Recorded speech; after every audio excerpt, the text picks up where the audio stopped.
Language pest నిర్వహించడం జరిగింది. Language pest అనగా తెలుగు, హిందీ, ఇంగ్లీష్ 3 భాషల్లోనేటువంటి విషయాలని ప్రాజెక్ట్ రూపంలో మా పిల్లలు దాన్ని ఒక ప్రదర్శన రూపంలో వివరించడం జరుగుతుంది.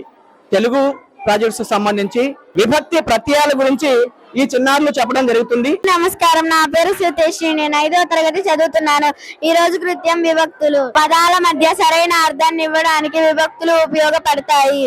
ఉదాహరణ, రాముడు వాలి అన్నాడు. ఇది పూర్తి అర్థం రాలేదు. రాముడు వాలితో అన్నాడు. తో కలిపాం కాబట్టి పూర్తి అర్థం వచ్చింది. తో అనేది తృతీయ విభక్తి.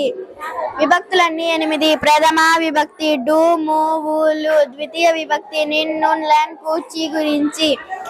తృతీయ విభక్తి చేతన్, చేన్, తోడెన్, తోన్. చతుర్థి విభక్తి కొరకున్కై. పంచమి విభక్తి వలనన్, కంటెన్, పట్టి. షష్ఠి విభక్తి కిన్, కున్, యొక్క, లోన్, లోన్, లోపల. సప్తమి విభక్తి అందున్, నన్. సంబోధన ప్రథమ విభక్తి ఓ, ఒయి, ఒరి, ఓసి. ఇంకొక ఉదాహరణ చెప్తాను. దొంగల వలన భయము. వలన అనేది పంచమి విభక్తి కాబట్టి అది ఒక విభక్తి. అది తీసేస్తే వాళ్ళ దొంగల భయము అని వచ్చేది. ధన్యవాదాలు.